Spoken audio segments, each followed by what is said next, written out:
YouTube. And it's your boy 17OOKUTZ gang. And we back with a mid-high taper. So it's not too low, but it's not too high. It's mid.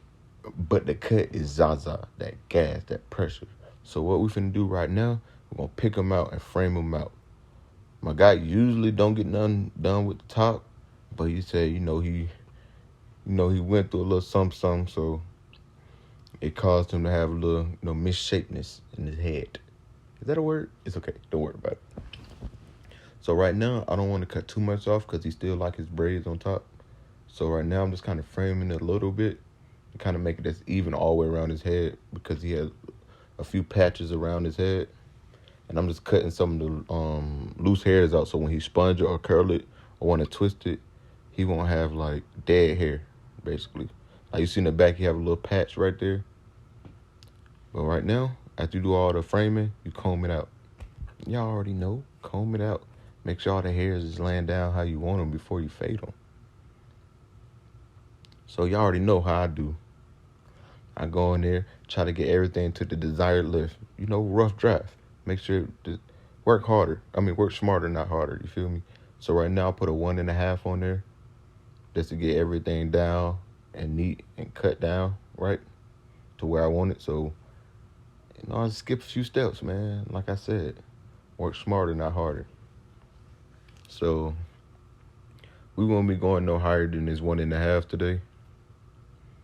Right now, I'm going down with the grain because I don't want to separate the short hair from the long hair. I want it to blend, like fade in. So I don't want the fade to look like it's just hair on top and then fade on the bottom, like it's just like you got a loaf of bread up there. So fade it in. I cut the front down with a 1. Yes, sir. So y'all already know, man. Hit them with some alcohol just to kind of clean the surface a little bit. And y'all know I starting the line up first just to see what the fade going to see what it's gonna look like. So spread that got to be on them, and I hit this line.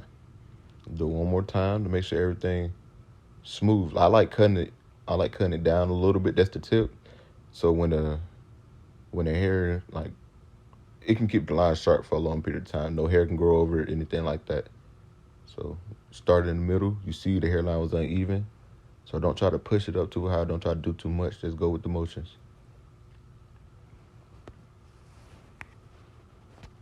As you can see, there's light taps.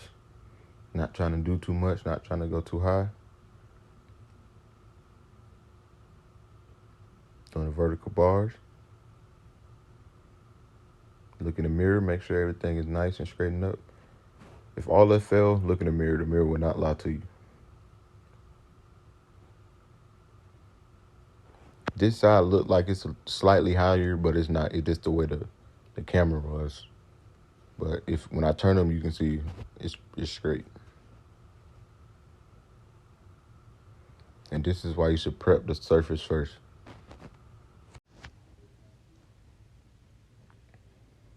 So as you can see, we got the line nice and straight.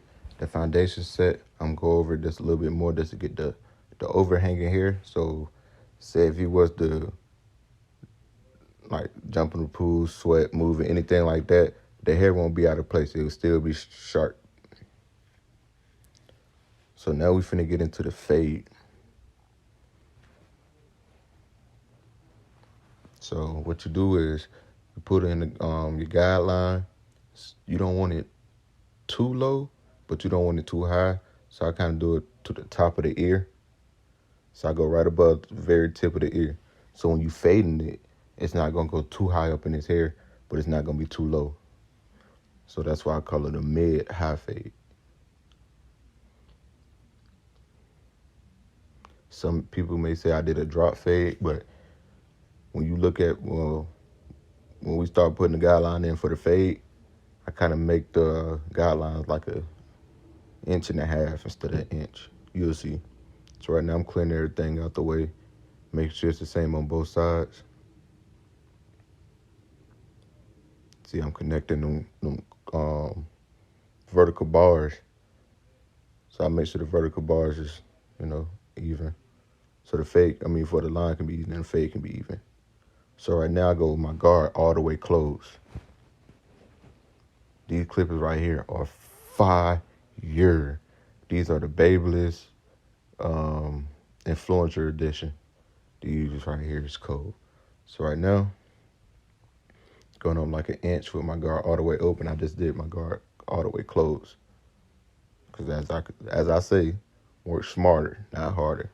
So I did it closed first just to kind of eliminate that line. So I open it halfway. And remember, flick to the line. Don't flip past it, flick to the line. It may feel like you're not cutting the hair, but you're cutting it, and you're going to give it a nice transition without pushing the guideline up too hard. So right now, go back down with what I put my guideline in with. So I'm showing y'all. Right there, he had a light spot, but be right behind that light spot was dark, so I'm doing a 1. This was closed, but I'm just hitting the same thing I did with the first guideline. I'm just trying to get that line out before I go all the way open. Now I'm all the way open. Flick out motion, brush 1, comb 1, go, make sure I go everywhere the hair is growing. So right now I have my 1.5 guard all the way closed with a flick out motion. Not trying to go too hard or push it up too hard or cut into his hair, but I want it to be a nice blend, nice in transition. So right now the 1.5 guard still on there. I'm going down with the grain. Now I have my half guard on there, flicking to that line. Now I just open it up just to blend in that 1.5, just to blend in my 1 open and my 1 closed. Just to give it an extra transition. So same thing on this side. Go with it all the way closed. Just nudge at the line. You don't really have to make a guideline just yet. Open it all the way, then you make your first guideline. Always make sure your guideline is completely even all the way across. Right now I have my 1 guard on there. It's all the way open. On the other side, I didn't do it all the way open. I was just nudging it. But this side, I noticed I have to show y'all instead of trying to do what I usually do to show y'all something that can help y'all. So keep your guard your 1 all the way open, and then you close the notch 1 by 1. So now we back at the 1.5. 1.5 all the way closed. Now halfway. Flick out motion. Don't go too deep in the hair. You don't have to dig into the hair. Light strokes to get the hair going. Just because you're digging in the hair doesn't mean you're cutting the hair. Light strokes. Get comfortable with your clippers. Get comfortable with the head. As y'all can see, the fade is coming in together. So right now, I just had a 1.5 guard. So now I'm going with no guard. Just to clean up that fade. Make sure you don't see a ball line or anything like that. Do the back to match the front.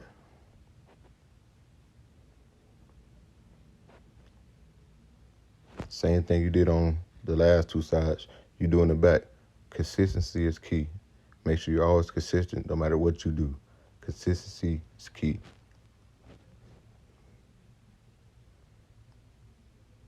So don't rush the process and just go through the motions. The same thing is always, a fade is always be the same way. It's always going to be whatever you start the fade with, you got to finish the fade with. Whatever the highest guard is that you use, you can't go no higher than that. The same thing, just steps. It just the more you get comfortable with your clipper, the more you get comfortable cutting hair, you can kind of switch up the steps or pick and choose kind of what you want to do when you get comfortable.